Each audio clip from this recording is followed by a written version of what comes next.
Silakan kembali. Berikutnya untuk keterangan pihak terkait dengan perkara nomor 2. Prof. Yusril, dipersilakan. Mungkin perlu dipertimbangkan, Prof. Yusril, kalau yang sudah ada di argumentasi di 1 itu mungkin nanti diringkas saja, dianggap dibacakan. Silakan. Terima kasih Yang Mulia. Yang kami muliakan, Ketua dan Majelis Hakim Mahkamah Konstitusi, pemohon 1, pemohon 2, dan para kuasa hukumnya, termohon KPU, pemberi keterangan Bawaslu, dan seluruh rekan-rekan advokat yang hadir pada kesempatan yang berbahagia ini. Kami membagi keterangan kami di dalam 3 bagian dan akan dibacakan oleh 3 kuasa hukum secara bergantian. Saya akan membacakan pendahuluan, kemudian akan dilanjutkan oleh Advokat Dr. Fahri Bahmid, dan juga akan dilanjutkan selanjutnya oleh Advokat Yuri Kemal Fadullah. Izinkan saya membacakan pendahuluan dari keterangan kami ini, Yang Mulia. Pertama-tama, sebelum pihak terkait menguraikan secara rinci dalil-dalil ataupun argumentasi konstitusional dan yuridis mengenai aspek keabsahan formalitas pada bagian eksepsi dan substansi materi dalam pokok-pokok permohonan, perkenanlah pihak terkait terlebih dahulu menyampaikan kalimat-kalimat pendahuluan sebagai berikut. Dalam suasana hari yang bulan baik ini, hari ini tanggal 17 Ramadan 1445 Hijriah, izinkanlah kami menggunakan kesempatan yang baik ini untuk mengucapkan selamat menunaikan ibadah puasa kepada kita semua serta seluruh hadirin dan hadirat yang hadir pada kesempatan yang berbahagia ini.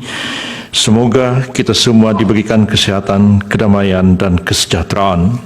Kiranya pula semoga amal ibadah dan kebaikan kita di bulan suci Ramadan ini diterima oleh Allah Subhanahu wa Ta'ala. Selanjutnya, izinkan kami para kuasa hukum pihak terkait untuk menyampaikan ucapan terima kasih dan apresiasi yang setinggi-tingginya kepada para pemohon melalui para kuasa hukumnya yang telah berkenan untuk memilih dan menempuh upaya penyelesaian yang konstitusional dengan membawa perselisihan hasil pemilihan umum Presiden dan Wakil Presiden Republik Indonesia tahun 2024 ini ke Mahkamah Konstitusi.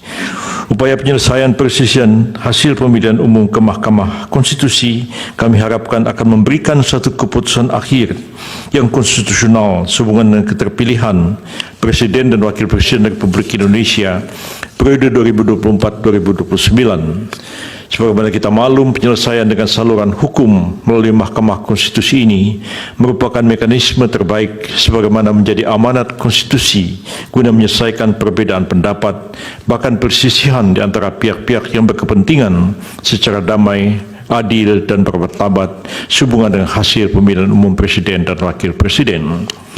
Pihak terkait dan kami selaku kuasa hukum pihak terkait memiliki kepercayaan yang tinggi kepada Yang Mulia para Hakim Mahkamah Konstitusi dalam memeriksa, mengadili, dan memutuskan perselisihan hasil pemilihan umum Presiden dan Wakil Presiden ini dengan seadil-adilnya dan dengan kemandirian penuh tanpa pengaruh dan tekanan dari pihak manapun. Bagaimana telah kita ketahui bersama, pada hari Rabu tanggal 20 Maret 2024 pukul 22.19, Komisi Pemilihan Umum KPU telah mengumumkan keputusan nomor 360 tentang penetapan hasil pemilihan umum Presiden dan Wakil Presiden dan seterusnya. Berdasarkan SK KPU nomor 360 tahun 2024 itu, pihak terkait merupakan pihak yang ditetapkan oleh KPU dengan perolehan suara 96.214.691 atau setara dengan 58,58% dari jumlah suara sah tingkat nasional pada pemilihan umum Presiden dan Wakil Presiden tahun 2024. Selain itu, pihak terkait telah ditetapkan pula sebagai pemenang pada 36 provinsi dan 1 luar negeri dari total 30 provinsi yang ada di total 39 provinsi termasuk daerah pemilihan di luar negeri. Merujuk pada norma konstitusi sebagaimana termuat di dalam pasal 6A Undang-Undang Dasar 1945 tidak perlu dibacakan, yang berdasarkan norma konstitusi tersebut, maka pihak terkait telah memenuhi persyaratan yang diamanatkan oleh konstitusi sehingga secara konstitusional wajib untuk dilantik oleh Majelis Permusyawaratan Rakyat menjadi Presiden dan Wakil Presiden Republik Indonesia tahun 2024-2029. Tingginya perolehan jumlah suara sah yang diperoleh pihak terkait sudah barang tentu menunjukkan adanya kepercayaan dan keinginan yang begitu tinggi dari mayoritas rakyat Indonesia di hampir seluruh wilayah negara kesatuan RI termasuk luar negeri guna memberikan amanat kepada pihak terkait untuk menjadi Presiden dan Wakil Presiden RI periode 2024-2029. Rakyatlah yang dalam hal ini berdaulat menjadi penentu dan kontestasi 3 pasangan calon Presiden dan Wakil Presiden RI yang kami yakini ketiga pasangan ini adalah putra-putra terbaik yang dimiliki oleh bangsa Indonesia saat ini. Hal ini bagaimana pengejawantahan pasal 1 ayat 2 Undang-Undang 45 yang menegaskan kedaulatan ada di tangan rakyat dan dilaksanakan menurut Undang-Undang Dasar. Hal ini pula telah disadari pemohon sendiri dengan mengutip adagium Vox Populi Vox Dei, suara rakyat adalah suara Tuhan. Justru atas narasi-narasi pemohon dan petitum pemohon yang menegasikan suara 96 juta lebih rakyat Indonesia itu kepada pihak terkait, itulah yang membuat adagium itu kehilangan maknanya. Mengutip pernyataan pemohon pada halaman 12 permohonannya menyatakan rakyat tak lagi berdaulat dengan suara mereka. Berkenaan dengan pasal 6 ayat 3 Undang-Undang 45 dan kaitannya dengan hasil pemilu Presiden dan Wakil Presiden tahun 2024, maka pihak terkait mengingatkan agar semua pihak secara bijak, penuh kehati-hatian dengan penuh rasa tanggungjawab secara bersama-sama senantiasa menjaga agar norma pasal 64 ayat 3 Undang-Undang Dasar 45 dimaksud tidak terlanggar. Jangan sampai setelah hasil pemilihan umum diperoleh atas adanya ketidakpuasan dan kepentingan pihak-pihak tertentu terhadap pemilihan umum Presiden dan Wakil Presiden dimaksud, kemudian terus-menerus melakukan upaya-upaya delegitimasi dan penegasian terhadap hasil pemilihan umum dengan alasan-alasan yang tidak konstitusional dan tidak bersesuaian dengan peraturan perundang-undangan yang berlaku. Dalam konteks ini, bila mana kita mencermati permohonan dari pemohon akuo, maka akan nampak adanya upaya-upaya yang tidak berlandaskan hukum dari pemohon untuk menegasikan jumlah suara sah 96 juta lebih itu dari rakyat Indonesia kepada pihak terkait. Hal ini alasan dalam bagian posita permohonannya, pemohon menyatakan jumlah suara sah pihak terkait menurut pemohon adalah 0 di seluruh wilayah negara kesatuan Republik Indonesia dan di luar negeri. Selain itu, dalam petitumnya secara tidak konsisten, pemohon berupaya meyakinkan Mahkamah Konstitusi untuk mendiskualifikasikan pihak terkait. Upaya penegasian jumlah suara dan permintaan agar pihak terkait didiskualifikasi oleh pemohon dimaksud merupakan suatu bentuk pengingkaran terhadap demokrasi yang sangat berpotensi melanggar norma pasal 6A ayat 3 Undang-Undang 45 atas alasan pasangan calon presiden dan wakil presiden yang seyogianya secara konstitusional terpilih dengan suara yang mayoritas mutlak di hampir seluruh wilayah NKRI dan seharusnya dilantik menjadi presiden dan wakil presiden tahun 2024, 2029 dan seterusnya. Teramat penting untuk menjadikan perhatian kita bersama bahwa tahapan demi tahapan dalam rangka kampanye pemilu presiden dan wakil presiden 2024 telah dilalui bersama oleh pihak terkait, pemohon dan juga pasangan calon presiden dan wakil presiden nomor urut 1. Dan seterusnya tidak kami bacakan. Artinya secara sadar maupun diam-diam pemohon telah menundukkan diri pada kaedah proses tahapan yang telah berlangsung tanpa adanya penolakan. Hal ini pula dapat dipandang sebagai satu persetujuan diam-diam atau silent consent yang pada intinya satu pernyataan kehendak yang dilakukan oleh satu pihak kepada pihak lain yang bersangkutan tidak menyatakan keberatan atau penolakan atas tindakan yang dilakukan oleh pihak tersebut kepadanya sekalipun maksud tersebut sudah diberitahukan. Selanjutnya, bagaimana kemudian reaksi atas mayoritas rakyat Indonesia yang dengan secara sadar dan nuraninya memilih pihak terkait dengan jumlah suara lebih dari 2 kali lipat dibandingkan dengan suara yang memilih pasangan pemohon. Selanjutnya, selain dari itu, bila mana kita cermati dalam permohonannya secara mayoritas pemohon menyampaikan dalil-dalil dan argumentasi yang secara esensi menuangkan buah pikiran pemohon mengenai konsepsi dan pengaturan sistem pemilu yang ideal. Menurut pemohon, misalnya pemohon menyampaikan dalam posita angka 14 halaman 22 permohonannya, MKRI siogianya memeriksa permohonan Akuo yang mempermasalahkan pelanggaran TSM berupa nepotisme yang kemudian melahirkan abuse of power yang terkoordinasi karena satu, adanya kekosongan hukum dalam undang-undang pemilu, dua, instrumen penegakan hukum pemilu tidaklah berjalan secara efektif. Dari perspektif akademik, hal ini tentu saja dapat menjadi diskusi dan pembahasan atas alasan argumentasi pemohon sehubungan dengan tampak hendak memberikan ide-ide sehubungan dengan norma yang sebaiknya terdapat pada Undang-Undang Nomor 7 Tahun 2017 tentang Pemilu sebagaimana telah diubah berapa kali dan terakhir dengan Undang Nomor 7 Tahun 2023. Terlebih lagi pemohon terhadap beberapa hal belum ada pengaturannya. Namun demikian, sebagaimana kita maklum, buah pemikiran pemohon mengenai ide-ide sehubungan dengan norma-norma yang sebaiknya terdapat di dalam undang-undang pemilu itu, bila mana hendak ditindaklanjuti seharusnya melalui proses politik hukum yang berdasarkan konstitusi, dilakukan secara bersama-sama Presiden dan DPR, bukan melalui forum ini.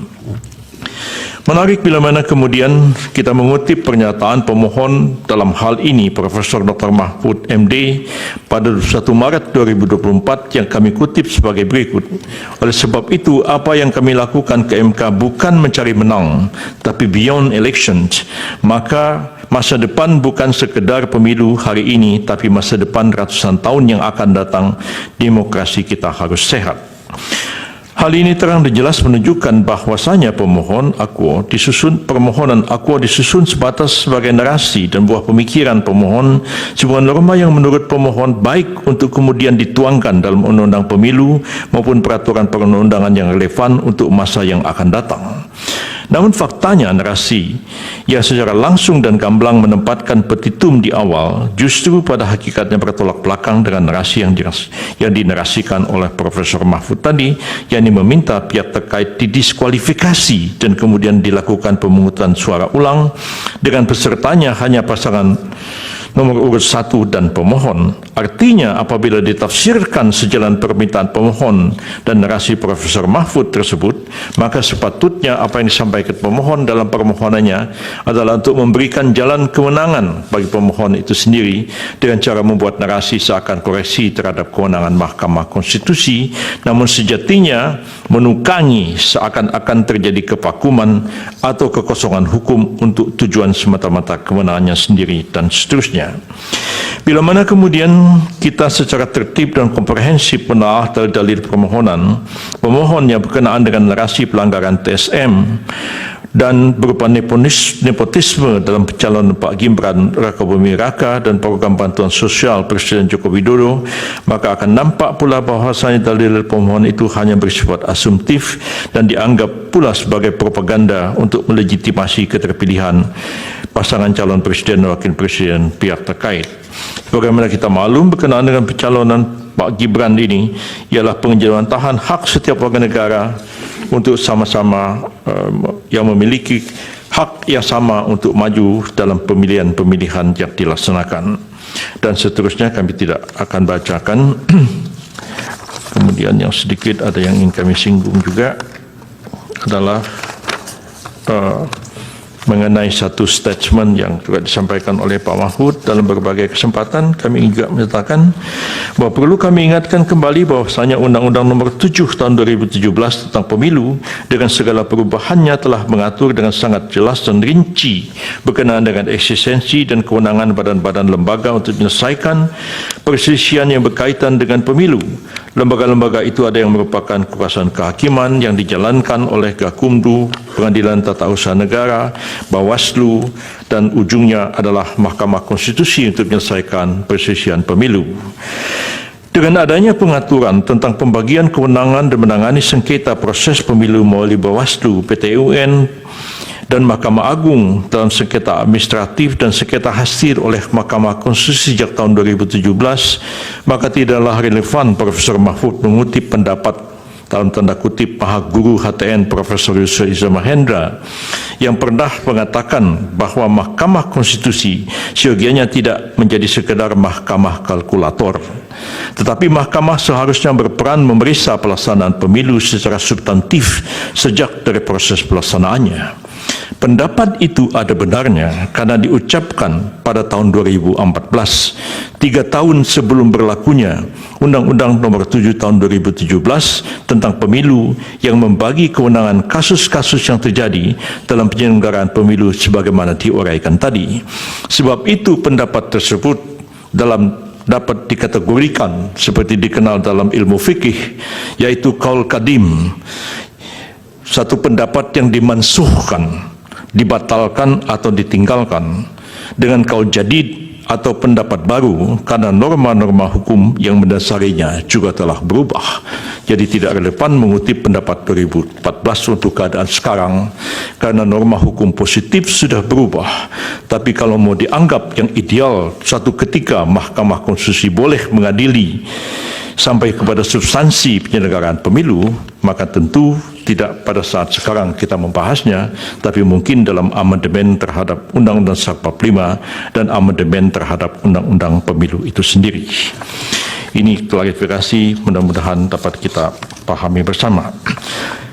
Selanjutnya, sehubungan dengan permohonan aku mengemuka pula pertanyaan berikut, yakni apakah pemohon yang merasa telah terjadi berbagai kecurangan dan pelanggaran telah membawa permasalahan yang dihadapi pemohon sehubungan dengan kecurangan dan pelanggaran dalam proses kepada badan-badan atau lembaga-lembaga yang sesuai dengan kewenangan tersebut di atas. Bila sudah, ya mestinya dilakukan, dan yang dibawa ke Mahkamah Konstitusi adalah bagian terakhir, yaitu persisihan tentang hasil dari pemilihan umum itu sendiri.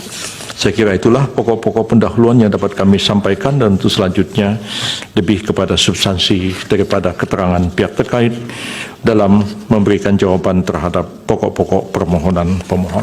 Terima kasih Yang Mulia, dan kami persilakan Dr. Fahri Bahmid untuk melanjutkan keterangan dari pihak terkait. Terima kasih Yang Mulia. Silakan.